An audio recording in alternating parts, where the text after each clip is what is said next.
12월 22일 수요일 매일 성경 묵상을 시작합니다. 오늘 함께 나눌 말씀은 욥기 41장 1절에서 34절 말씀입니다. 욥기 41장 1절에서 34절의 말씀을 제가 봉독합니다. 네가 낚시로 리워야단을 끌어낼 수 있겠느냐? 노끈으로 그 혀를 맬 수 있겠느냐? 너는 밧줄로 그 코를 꿰 수 있겠느냐? 갈고리로 그 아가미를 꿰 수 있겠느냐? 그것이 어찌 네게 계속하여 간청하겠느냐? 부드럽게 네게 말하겠느냐? 어찌 그것이 너와 계약을 맺고 너는 그를 영원히 종으로 삼겠느냐? 네가 어찌 그것을 새를 가지고 놀듯 하겠으며 내 여종들을 위하여 그것을 메어두겠느냐? 어찌 장사꾼들이 그것을 놓고 거래하겠으며 상인들이 그것을 나누어 가지겠느냐? 네가 능히 많은 창으로 그 가죽을 찌르거나 작사를 그 머리에 꽂을 수 있겠느냐? 내 손을 그것에게 얹어보라. 다시는 싸울 생각을 못하리라. 참으로 잡으려는 그의 희망은 헛된 것이니라. 그것의 모습을 보기만 해도 그는 기가 꺾이리라. 아무도 그것을 격동시킬 만큼 담대하지 못하거든. 누가 내게 감히 대항할 수 있겠느냐?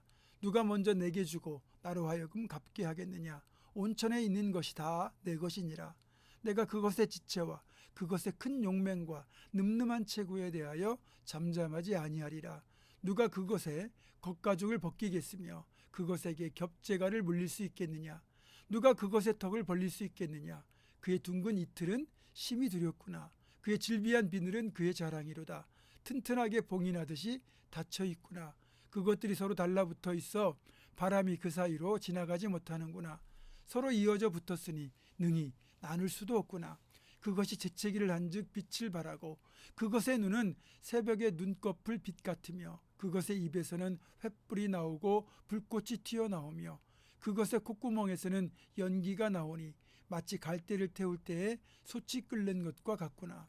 그의 입김은 숯불을 지피며 그의 입은 불길을 뿜는구나. 그것의 힘은 그의 목덜미에 있으니 그 앞에서는 절망만 감돌 뿐이구나.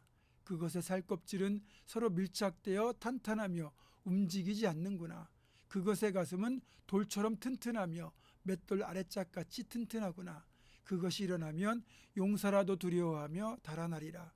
칼이 그에게 꽂혀도 소용이 없고 창이나 투창이나 화살촉도 꽂히지 못하는구나. 그것이 쇠를 지푸라기같이 노슬 썩은 나무같이 여기니 화살이라도 그것을 물리치지 못하겠고 물맷들도 그것에게는 겨같이 되는구나. 그것은 몽둥이도 지푸라기같이 여기고 창이 날아오는 소리를 우습게 여기며 그것의 아래쪽에는 날카로운 토기조각 같은 것이 달려있고 그것이 지나갈 때는 진흙바닥에 도리깨로 친 자국을 남기는구나. 깊은 물을 솥의 끓음 같게 하며 바다를 기름병같이 다루는도다.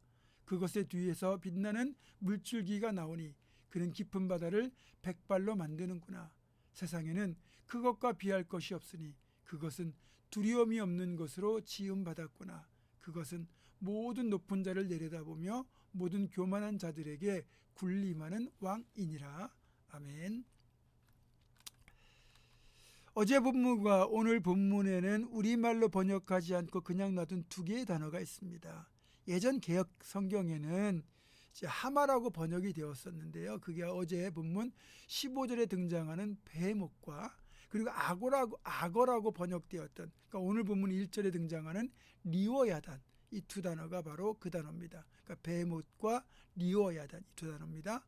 예전에 이 두 단어를 하마와 악어라고 번역할 수밖에 없었던 나름의 이유가 있는데 그 묘사를 보면 마치 하마와 악어를 묘사하는 것처럼 보이기도 합니다. 그리고 조금 더 자세히 보면, 좀 더 상상력을 동원해서 보면 하마는 초식공룡 같고 악어는 육식공룡 같다는 느낌도 듭니다. 베헤못에 대한 묘사를 조금 더 언급하자면 일단 소처럼 풀을 먹는 짐승인데 꼬리치는 것이 백향목이 흔들리는 것과 같고 그 뼈가 놋관 같고 그 뼈대는 쇠막대기 같은데 하나님이 만드신 육상생물 중에 단연 으뜸이라는 겁니다. 욥기 40장 19절입니다. 그것은 하나님이 만드신 것 중에 으뜸이라. 이어서 등장하는 리워야단에 대한 묘사를 보겠습니다. 리워야단은 구약에서는 부정적인 존재로 묘사가 되고 있습니다. 이사야 27장 1절에 이 리워야단이 나오거든요. 그날의 여호와께서 그 견고하고 크고 강한 칼로 날렘 뱀 리워야단 곧 꼬불꼬불한 뱀 리워야단을 벌하시며 바다에 있는 용을 죽이시리라. 그러니까 욥기 자체에서도 또 리워야단은 욥이 자신의 생일을 저주하는 말 속에 들어있습니다. 욥기 3장 8절입니다. 나를 저주하는 자 곧 큰악어 리워야단을 격동시키기에 익숙한 자가 그 밤을 저주하였었더라면. 이렇게 이제 리워야단이 구약에서는 부정적인 존재로 묘사가 되는데 정작 오늘 본문에서는 이 리워야단이 하나님께서 자랑하실 만한 훌륭한 작품으로 묘사가 되고 있습니다. 본문을 보면 리워야단의 막강한 출현을 보이고 있고 그 형상의 아름다움을 미학적으로 표현하고 있고요. 인간이 만든 어떤 도구나 무기로도 이 괴물을 잡을 수 없고 싸울 수가 없다는 겁니다. 리워야단은 그래서 창조세계에서 앞에서 말씀드린 베헤못과 더불어 왕좌에 오르게 되죠. 33절과 34절입니다. 세상에는 그것과 비할 것이 없으니 그것은 두려움이 없는 것으로 지음받았구나. 그것은 모든 높은 자를 내려다보며 모든 교만한 자들에게 군림하는 왕이니라. 정리해보면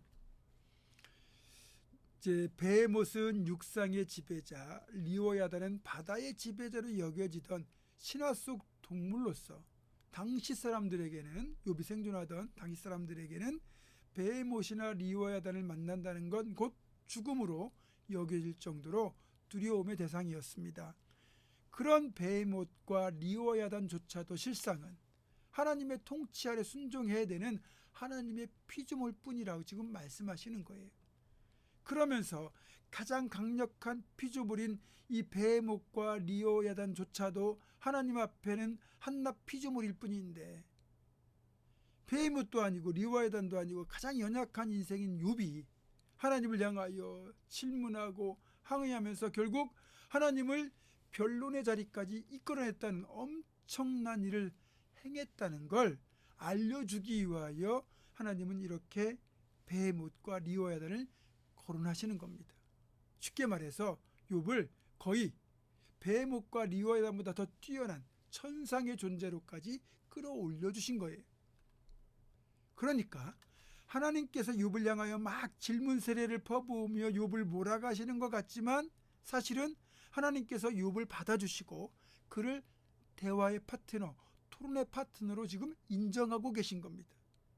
이런 모습을 보면 요즘 젊은 세대의 표현으로 상남자 같은 하나님이 느껴집니다.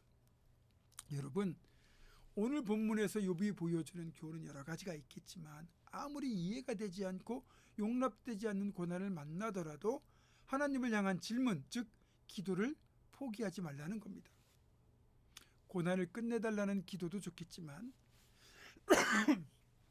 고난에 들어있는 하나님의 섭리를 깨닫게 해주시고 이 고난에도 절대로 하나님을 놓지 않게 해달라고, 또 하나님을 더 깊이 알아가게 해달라고 기도를 지속해야 됩니다. 무엇보다 하나님의 마음을 알기 힘써야 됩니다. 물론 어느 누구나 하나님 앞에 질문할 수 있다는 뜻은 아닙니다. 하나님 앞에 질문하기에 앞서서 욥처럼 흠없는 삶을 살기 위해 애쓰는 게 먼저입니다. 그렇게 힘쓰며 사는데도 내가 알고 있는 하나님과 내 삶 속에 행하시는 하나님의 일하심 사이에 간극이 발생한다면 그때 하나님을 철저히 신뢰한다는 바탕 위에서 질문하며 나아가야 되는 겁니다. 정리해 보겠습니다. 이제 욥기는 내일 하루만 더 묵상하면 끝납니다. 그런데요, 참 힘들고 어려운 묵상 부문이 욥기예요. 여기까지 잘 따라오신 모든 분들에게 격려와 감사를 보냅니다. 이제 우리가 욥기를 묵상하면서 의롭게 살았지만 이해할 수 없는 고난을 받는 욥이 있기 때문에 현실에서 우리가 겪는 고난을 정죄와 인과응보의 눈으로만 보지 않고 고난 가운데서도 믿음을 지킬 수 있게 된 겁니다. 사랑하는 성도 여러분, 끝까지 욥처럼 믿음을 잘 지키고 승리할 수 있기를 주님의 이름으로 축원합니다. 기도하겠습니다.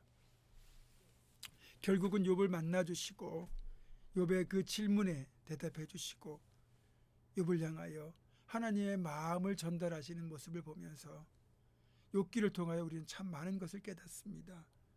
이제 우리 삶에 내가 알고 있는 하나님과 하나님의 일하심이 이해가 되지 않는 그 간격들을 욥기를 통하여 조금씩 메워갈 수 있도록 이끄심도 감사를 드립니다.